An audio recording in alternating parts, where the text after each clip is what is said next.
On the 1st of December 1948, two jockeys exercising their horses along an Australian beach noticed a man sitting against the seawall.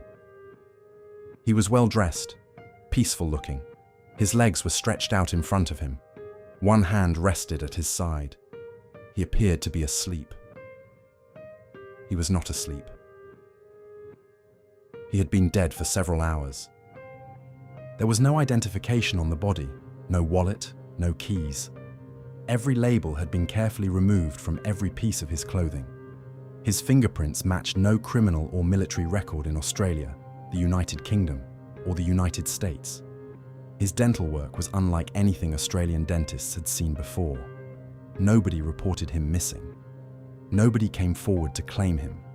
Nobody, anywhere in the world, seemed to know who this man was. The Australian press named him the Somerton Man, after the beach where he was found. And for 73 years, that was all he was. A name that wasn't a name, a mystery that nobody could solve. In July 2022, DNA researchers finally gave him back his real name, Charles Webb, an electrical engineer from Melbourne, born 1905, age 43 at the time of his death. And here is the part that nobody tells you. Knowing his name made the mystery significantly stranger.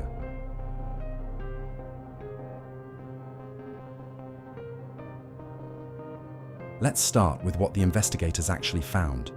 The man was between 40 and 45 years old, 5 feet 11, well built, unusually so, with high calf muscles so developed that the examining anatomist Dr. John Cleland compared them to those of a ballet dancer or someone who had spent years in a physically demanding athletic profession.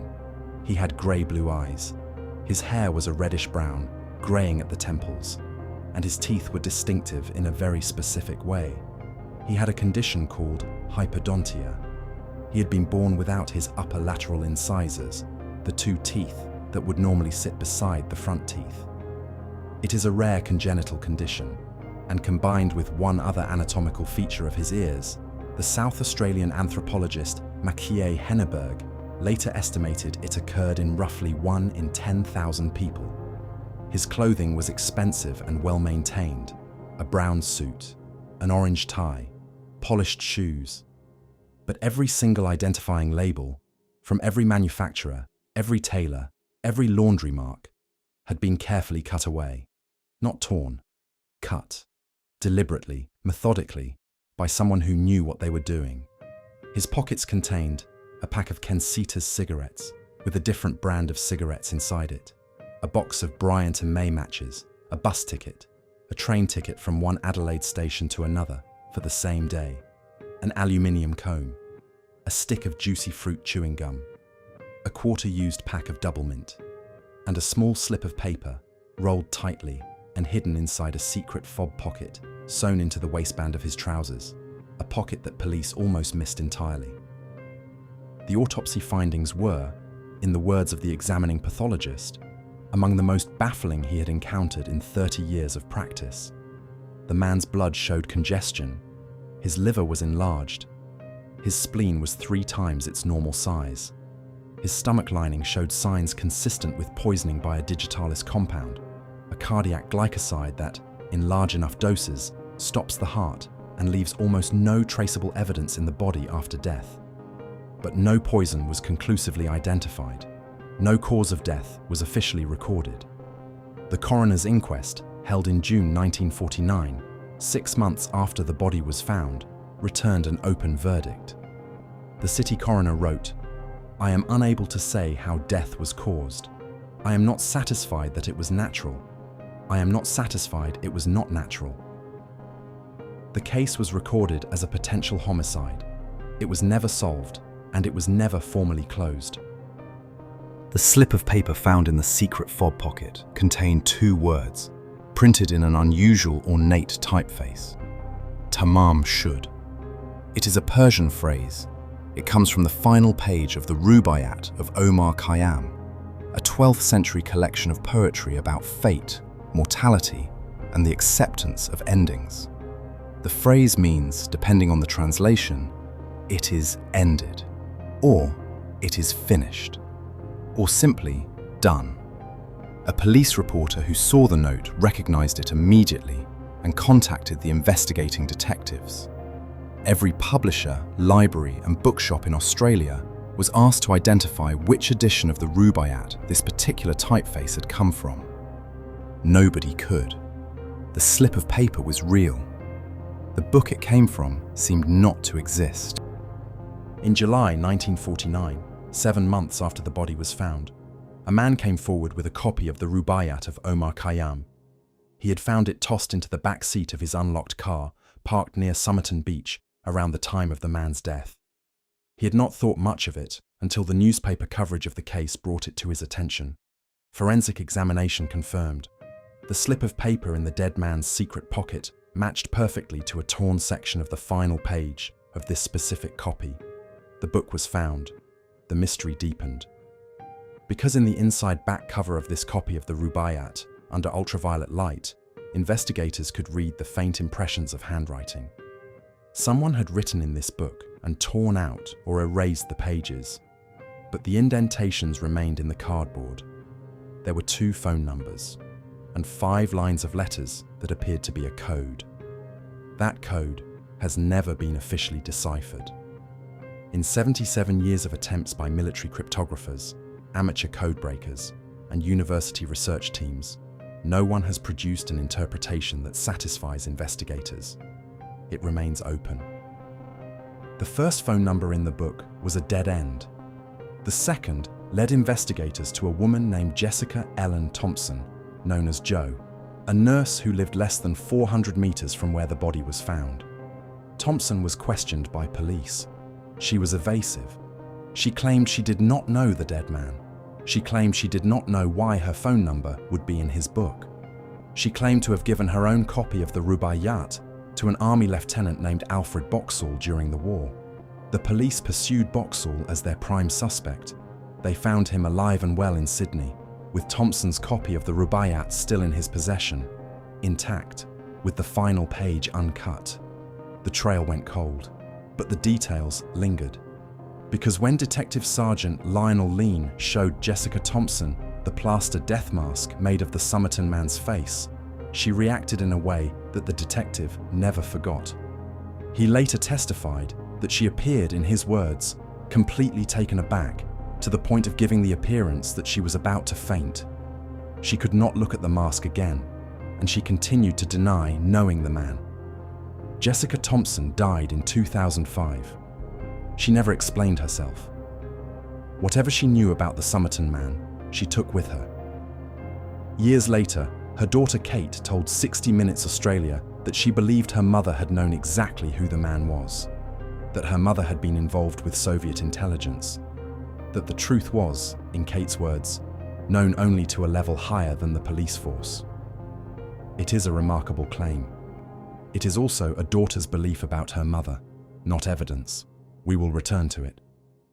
6 weeks after the body was found, an unclaimed brown suitcase was discovered in the cloakroom of Adelaide railway station.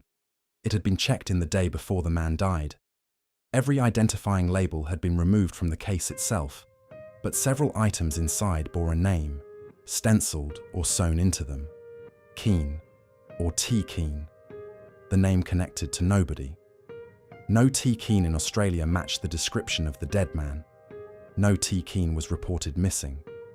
The name appeared to be another deliberate misdirection, or a clue so specific it pointed somewhere nobody thought to look.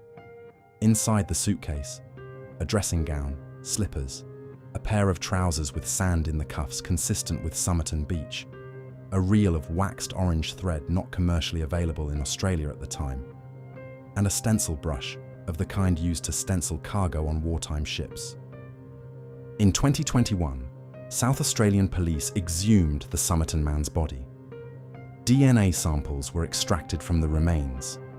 A University of Adelaide professor named Derek Abbott, who had spent over a decade investigating the case, and American forensic genealogist Colleen Fitzpatrick, ran the DNA profile through genealogical databases and built a family tree of over 4,000 people. In July 2022, they announced their finding. The Somerton Man was Charles Webb, an electrical engineer and instrument maker born November 16, 1905, in Footscray, Melbourne, age 43 at death. He had vanished from all public records in April 1947, a year and a half before his body was found on the beach. That month, April 1947, was also the month he deserted his wife, Dorothy. His sister, Frida, had been married to a man named Gerald Thomas Keane, which explained the name on the suitcase. Webb liked to bet on horse races, which may explain why he carried a racing reference book. Webb loved poetry, which may explain the rubaiyat. The DNA also disproved one of the longest-running theories about the case. For years, Derek Abbott himself had believed that Jessica Thompson's son Robin, who shared the same rare hypodontia as the Somerton Man, was Webb's biological child. The DNA results showed he was not. Robin was the biological son of Jessica's married partner, George Thompson. The hypodontia was a coincidence. The affair theory collapsed. South Australian police have described the DNA identification as a finding they are cautiously optimistic about, but have not officially confirmed it. The case remains, technically, open. The theory that Derek Abbott himself now finds most credible is also the most human one. Carl Webb deserted his wife Dorothy in April 1947. He had lost 4 close relatives in 7 years. Abbott and his research team believe Webb suffered from serious mental health issues and had, in Abbott's words, spiraled down in the years before his death. And here is the part of the timeline that matters most. Dorothy did not stay in Melbourne after Webb left her. The same year, 1947, she moved from Melbourne to South Australia. By the time the body turned up on a beach a year and a half later, she was already living in a town called Butte, 89 miles northeast of Adelaide. She would not file for divorce until 1951, on grounds of desertion, 3 years after Webb's death. She never knew her husband had died. Here is what that means. Webb's estranged wife, the woman he had walked away from, or perhaps the woman who had walked away from him, was in South Australia. And in late November 1948, Carl Webb came to South Australia too. The theory is this. Webb came to find Dorothy. He may have known she had moved there, or he may have been searching for her. The bus ticket, the train ticket, the suitcase checked at Adelaide railway station the day before he died. These are the artifacts of a man in motion, looking for someone. He did not find her in Adelaide. She was 89 miles away, in a town he did not know about, or could not reach, or could not bring himself to enter. And alone, on a beach in a city he did not live in, he ended his own life, taking with him the last page of a book about endings. Tamám, Shud. It is finished. It is a devastating theory. It is the one Abbott now believes. And it may be the true one. For most of the 78 years this case has been open, the dominant theory was espionage, and it is worth understanding why. In 1948, Adelaide was not an ordinary city. The nearby Woomera rocket range was one of the most significant military testing sites in the British Commonwealth. The city housed naval and defence infrastructure. The Cold War was less than 3 years old, and the elements of the case mapped uncomfortably well onto known intelligence tradecraft. The deliberate removal of all identifying clothing labels, a practice associated with operatives crossing borders, a possible poisoning consistent with cardiac glycosides, a method linked to known Cold War assassinations. The indecipherable code in the back of a poetry book, superficially consistent with one-time pad cipher methodology. The fact that a woman with known Russian language skills, who lived a few hundred meters from where the body was found, denied knowing a man whose phone number was hidden in her copy of the Rubaiyat. And then there was Kate Thompson, Jessica's daughter, telling 60 Minutes Australia in 2014 that she believed her mother had been a Soviet spy, that her mother had been instructed never to identify the man, that the truth was, in her words, known only to a level higher than the police force. For decades, this was the theory that captured the public imagination. Books were written about it. Documentaries were made about it. It is, in many ways, why the Somerton Man case is famous at all. But here is the part that does not get said often enough. The DNA identification in 2022 did not just give the Somerton Man a name, it quietly dismantled the spy theory. Charles Webb was a Melbourne instrument maker with a failed marriage and a documented history of mental health struggles. He had no intelligence training. He had no foreign contacts in any record. He had no reason to be in Adelaide other than the most ordinary one a man can have, looking for someone he loved who had left him. And Derek Abbott, the researcher who spent 15 years on this case, the one most likely to want the spy theory to be true, now says the explanation is, in his own words, all quite pedestrian. The spy theory is not impossible. No theory of the Somerton Man is impossible, but it is no longer the most likely answer. It is a beautiful, dramatic story that history seems to have outgrown. Here is the question I keep coming back to. If we know his name, Charles Webb, if we know his profession, electrical engineer, instrument maker, if we know his probable reason for being in Adelaide, searching for the wife who had left him, if we know, with reasonable confidence, his probable cause of death, self-inflicted by poison, on a beach where no one knew his face, if we know all of that, then why does this case still feel unsolved? I think the answer is that mysteries like this one were never really about the missing facts. They were about the missing person. The code in the back of the Rubaiyat has not been deciphered and may never be. The plaster death mask sits in a museum in Adelaide. The suitcase from the railway station was destroyed in 1986, quietly, by an institution that decided it was no longer required. The woman who fainted at the sight of his face took whatever she knew to her grave in 2005. There is no shrine for a man who walked into a city he did not live in, looked for someone who was not there, and decided that the search itself was the ending. What the DNA gave us was a body in a family tree. What it could not give us, what no test ever invented can give us, is the answer to the only question that actually matters about Charles Webb. Not what killed him, not whether he was a spy. The question is, what was the last thing he thought on a beach in Adelaide, 400 meters from a stranger's house, with a scrap of Persian poetry hidden in a pocket nobody was ever supposed to find? That question is closed now. It closed on December the 1st, 1948, when he leaned his head against a seawall and stopped looking. And it will stay closed, no matter how many letters anyone tries to decode.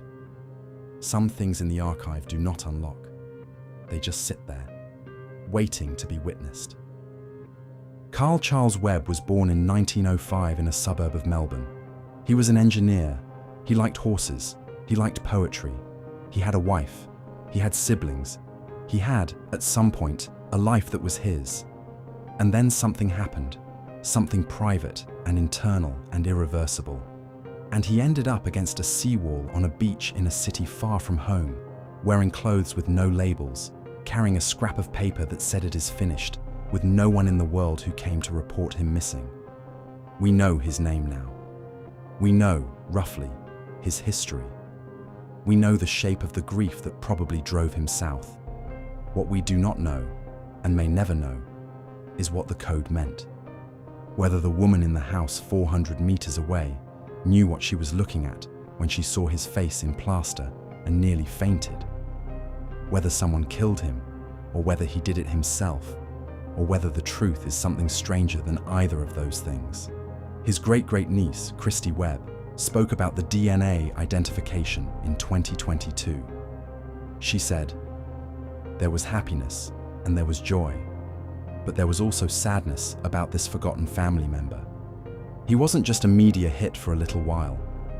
He was our family. He was somebody's family." That's what the archive keeps reminding us. Behind every mystery is a person. And behind every person is a life that was more complicated than the file on their death. If you want to go deeper on this case, the most thorough mainstream account is the Smithsonian Magazine investigation by Mike Dash, last updated February 2025 by Malin Solly. For the obsessive deep dive, Nick Pelling's Cipher Mysteries blog has covered this case longer than almost anyone alive. Both are linked below. If this is the kind of history that finds you, the cases that stay with you after you close the file, subscribe. The archive has more. Next week, we open a different kind of file. In 1876, on a clear day in Bath County, Kentucky, chunks of raw meat fell from a cloudless sky. Witnesses tasted it, scientists examined it, and the explanation that eventually emerged was somehow stranger than the event itself.